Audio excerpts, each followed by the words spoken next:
Hi everybody, hi. It's me too, Spirit Leo, and I'm here making my 2 weeks on tea update video. And I'm really tired. I feel like I look tired. Maybe I shouldn't even be doing this right now. But I'm just gonna do it. And I said last time I was gonna talk about like all these different terms and all this kind of stuff. Um but I'm feeling like kind of my room is a mess. I didn't want to clean it. Oh my god. I'm a mess right now. I just have my glasses off. Anyway, yeah, I was gonna make like a talk about like more terms around gender and dysphoria and what I mean when I call myself an avocado flower. But I did make a 1 week on tea update video that I didn't post because I thought it was too long and I'm not editing my videos yet. So but I did actually like watch it again, and I thought, like, at least for my experience, I broke down at least with my experience, like different kinds of dysphoria that I have. And then one thing I did notice is that I kept saying like trans and then like trans man or trans woman and then just like man or woman, when I really actually do want to just acknowledge that I have ADHD. So a lot of times when I'm talking, I'll I'll I'll kind of go out there and like start to talk on a point and have a hard time remembering to like bring it back together. So you might notice sometimes I'll like start to talk about something and then ramble on into another topic without kind of like finishing my thought. So some of that's going on. And then yeah, and then perfect example right now, where I just talk myself into a place I don't know what I'm talking about now. Yeah, so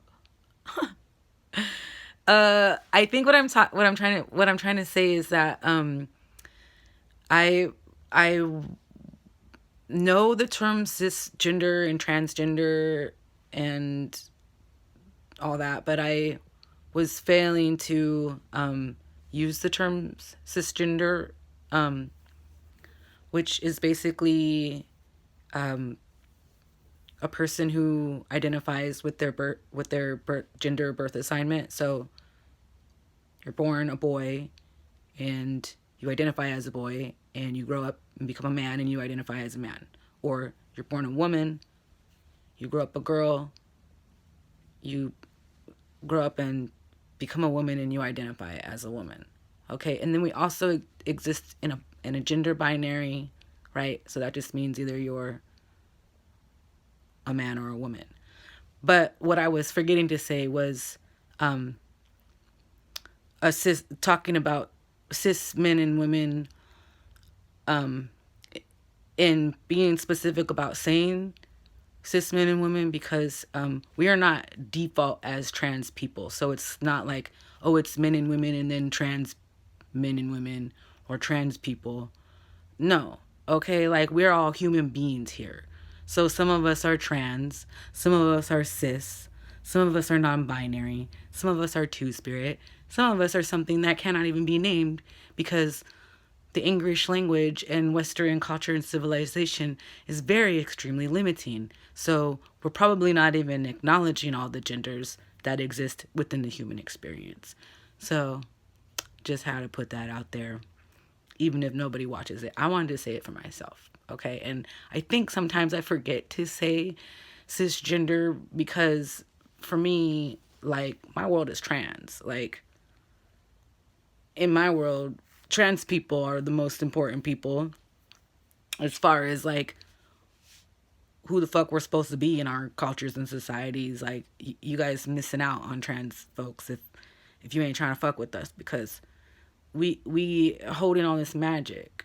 And so actually speaking on that, I did talk about in my my intro video, my two-spirit intro video, I with my ADHD and all this, I and like kind of rambling, and I can get kind of nervous. So I don't really want. Sometimes I feel like I'm misrepresenting some of the ideas and passions that I have, which include politics, and I kind of represent them in a way that doesn't fully justify my understanding and conviction and passion for some of these ideas and things that I express. So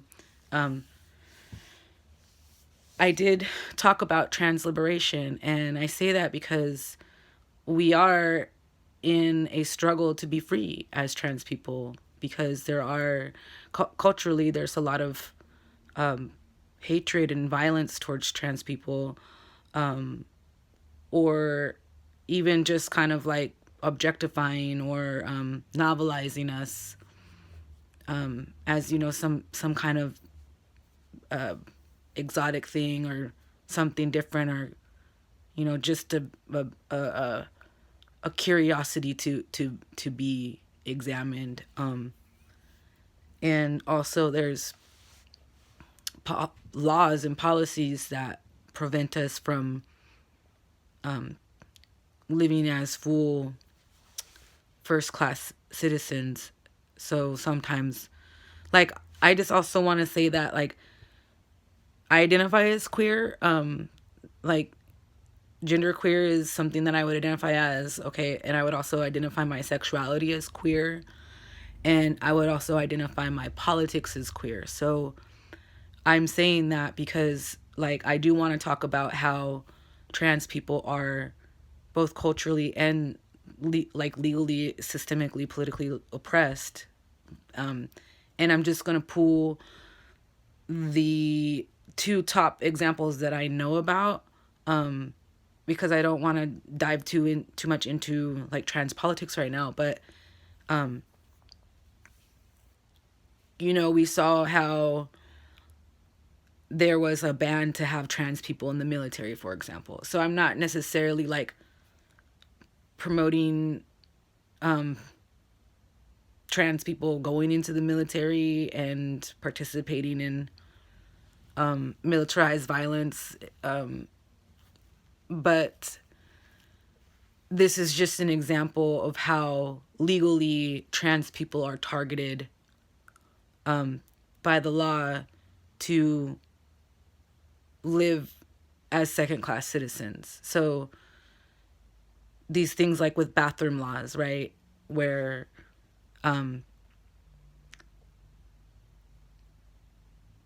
different states are trying to say that, for example, like a trans woman cannot go into the women's bathroom, which is entirely pervasive, and once again denying that she is a woman and she has every right to go into the women's bathroom and use the bathroom safely without a threat to her of violence from someone who's acculturated to fear or hate trans people, or by somebody calling the police and then them coming to put her in an unsafe situation for violating a law.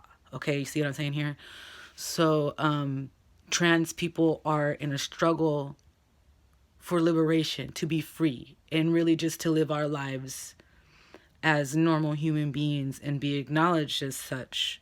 So when I was saying that while we're walking toward our struggle for trans liberation, that we need to put our fists up in the air for Black trans women, especially because we are living in a globalized pandemic of murder against trans women, of murder of trans women. And these trans women who are being murdered are overwhelmingly Black trans women. And this is within the United States and also worldwide. So we have to do something to speak up on their behalf explicitly, right? Because myself as like a two-spirit person, or somebody who, as I'm expressing myself in this masculine form, or moving directionally more toward being able to identify as a man, a trans man, then I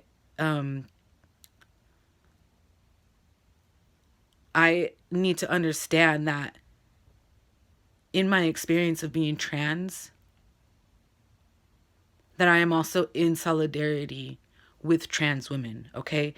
And the people who have gone to do the work, the real liberation work, the people who put even like an LGBTQ, I'm sorry if I'm missing some letters, but like the reason that we even can hold ourselves in community and in pride, like literally, like we are a proud community. Like we love, our whole world is queer and trans. If we're queer or trans, okay, like that's our whole world, right? But we need to know that the work that has been done to walk so freely, to express ourselves, to unapologetically be ourselves and demand the rights and the care that we need, that came from Marsha P. Johnson, and that came from Sylvia Riviera, who were two trans women of color who really, really, if you're part of the trans community, you're familiar with the Stonewall riots, and that being the biggest police and civilian confrontation in the history of the United States. Look, I gotta tell you this too, because they invited the Young Lords and the Black Panthers down there. And while I also admire the revolutionary work that was being done in both of those organizations, they failed to show up in solidarity with these Black and trans women. So that was kind of a want on their part, because these trans women and these queers who were out there, these sex workers who were out there, they were doing the work of liberation and revolution. And so the Young Lords and the Black Panthers failed to take an opportunity towards solidarity with them at that moment. But Marsha P., who is a Black trans woman, and Sylvia Rivera, who is a Puerto Rican trans woman, they were the ones who organized, and they organized for the rights and the liberation of their community. And so I just wanted to say all that, because when I'm talking about trans liberation, and when I'm talking about really honoring and putting at the peak of our struggle, at the pinnacle of our struggle, Black trans women, it's not only because as trans people are being targeted, it's a pandemic because trans women are being targeted. And Black trans women are the ones who are being the most heavily targeted. And this also has to do because we are living in a colonized world of white supremacy, cis heteropatriarchy, which if you want to know what these means, please like look them up, or if you can ask me if anybody out there sees this, and I can break them down. I can break down some of these concepts for you, but because we live in this world where the ways we experience oppression is intersectional, Black trans women's lives are at the most risk, okay? But when we look back historically, who were the ones who put themselves out there first so that we could all have a voice as trans people? It was the Black and brown trans women, okay? And before that, in this land, and especially as a two-spirit person, I'm going to acknowledge this, that Indigenous Turtle Island, which is all of the Americas, okay, from Canada down to the tip of Argentina, okay, I'm sorry, North Pole, let's talk about Santa Claus land, all the way down to the tip of Argentina. Indigenous societies had two-spirit and other genders And that was very common throughout many, many indigenous Turtle Island nations. And it's not always the same as the way that we read and talk about gender now. So that took 15 minutes. But yeah, let's just talk about my changes 2 weeks on tea. So I'm 2 weeks on tea and 3 shots in it. Today's my shot day, so I'm on time. And I don't know. I would just say I already have a lot of very masculine features or things that people get excited about when they're starting testosterone. So, I've already got the facial hair. I have hair. It's not like super, super thick, but I have like hair on my chest, that's more pronounced around my areoles, or is that what they're called? I have like, I'm showing my belly. It's so squishy. So yeah, there is some hair there. And then like my legs are already like pretty hairy. I don't know. So my voice also, like I said, like it's already a little bit like low-ish androgynous sounding.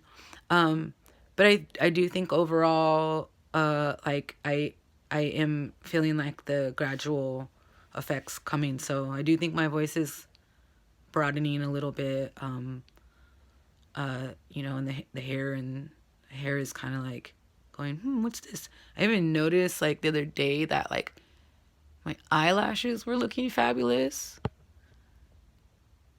So I don't know what that's about, but has anyone like found testosterone to give them fabulous eyelashes? Because I could dig this. I could dig this. I'll probably talk more about my sexuality at some point, but one thing I just wanted to say about this is like I have always assumed that if I start taking testosterone, then I'm just gonna turn into a fag. So I hope I don't offend anybody by saying that, but I think that I'm just gonna become more and more gay, like gayer, gay, like gay. Okay, so we'll see how that goes.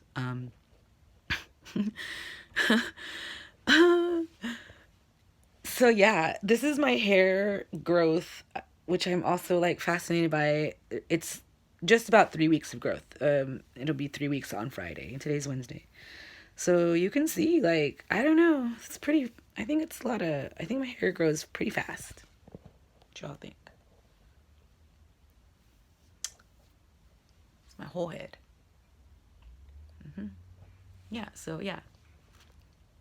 Oh, damn. Still 20 minutes. Okay, so I'm gonna just do my voice thing. Oh yeah, and the other thing is like I just want to apologize to Diana Ross. I called you some band from the 80s. Like I did not mean to confuse you with like Boy George and the Culture Club, which are awesome by the way. But girl, like you made a really gay song. So the 80s was a very gay time, and you are so much more Diana Ross than some random 80s band, and so for that I will continue to quote you. So my name is Leo Orleans, and this is my voice 2 weeks on testosterone. I am not a woman. I am not a man. I am something you could never understand. I am coming out. I want the world to know. I am coming out, and I'm going to let it show. So that's it for now, and I'll see you all next time. I'll release my long ass other video so you guys can watch that too.